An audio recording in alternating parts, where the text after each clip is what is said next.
मेरी Galaxy channel में आप सभी का स्वागत है।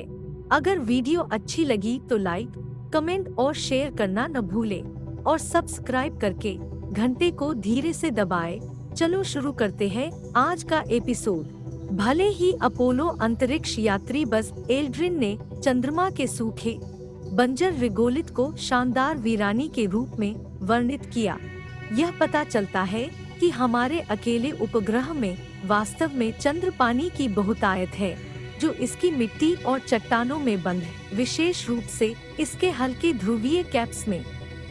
हमारे चंद्रमा के 2 ध्रुवों में स्थायी रूप से गहरे प्रदेश हैं, जहां अंतरिक्ष यान और जांच में पानी की बर्फ की विशाल मात्रा का पता चला है कि चंद्रमा से बंधे हुए अंतरिक्ष यात्री पानी, हवा और सस्ते रॉकेट ईंधन के लिए टैप करने में सक्षम हो सकते हैं। H2O धूल भरी चंद्र मिट्टी के अंदर भी गहरा है। 2008 में भारत के चंद्रयान-1 द्वारा चंद्रमा मिनरोलॉजिकल मैपर नामक अपने नासालैंड इंस्ट्रूमेंट को तैनात करने के बाद चंद्र जल की खोज के बाद से चंद्रमा की अत्यंत शुष्क जलवायु और किसी भी कमी के कारण जहां पानी आया था, वहां खगोल विज्ञानी और ग्रह भूविज्ञानी हैरान थे। वायुमंडल प्रारंभिक सिद्धांतों ने पोस्ट किया कि यह पानी ले जाने वाले क्षुद्र ग्रहों के अंदर या सौर हवाओं से चंद्रमा पर आयनित अणुओं के साथ चंद्रमा पर बमबारी करने वाले अणुओं के साथ हिचहाइक हो सकता है, जो बाद में हो का गठन किया।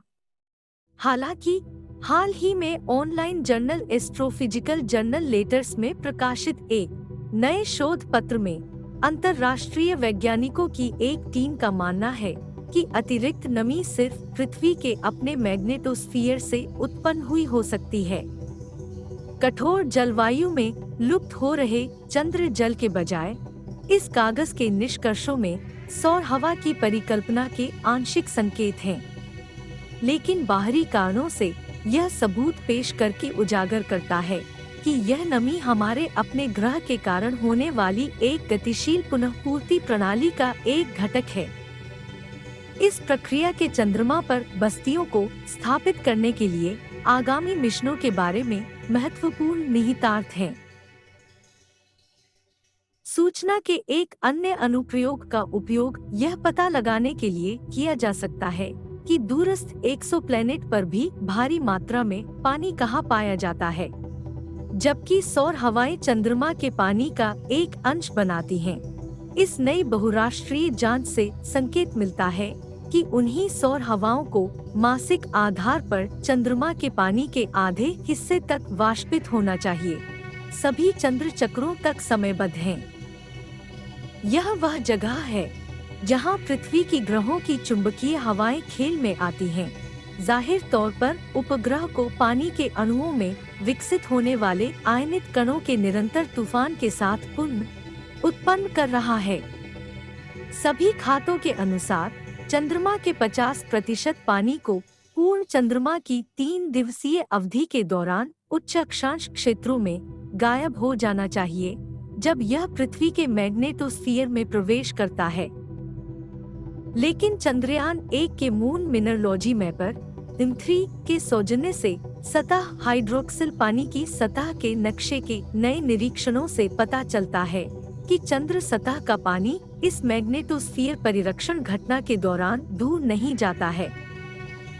मूल रूप से यह माना जाता था कि पृथ्वी के चुंबकीय क्षेत्र ने सौर हवा को चंद्रमा तक पहुंचने से रोक दिया था, इसलिए पानी को वाष्पित होने की तुलना में पुनर्जीवित तेज नहीं किया जा सकता था। लेकिन नया अध्ययन उन विचारों का खंडन करता है।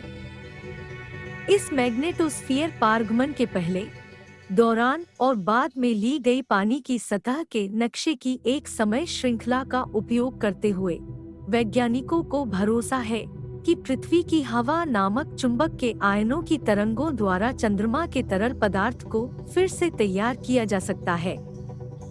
सौर हवाओं और पृथ्वी के चुंबकीय क्षेत्र के बीच यह संवादात्मक नृत्य चंद्रमा के फंसे पानी की आपूर्ति को एक सहजीवी संबंध में शीर्ष पर पहुंचाने में मदद करता है, जिसमें एक निश्चित ब्रह्मांडीय पूर्णता होती है। जलयोजन वास्तव में ब्रह्मांड की कुंजी है। पूरा एपिसोड देखने के लिए धन्यवाद। कल फिर मिलेंगे एक नया एपिसोड लेके। अगर कुछ सुझाव है तो कमेंट करके बताएं।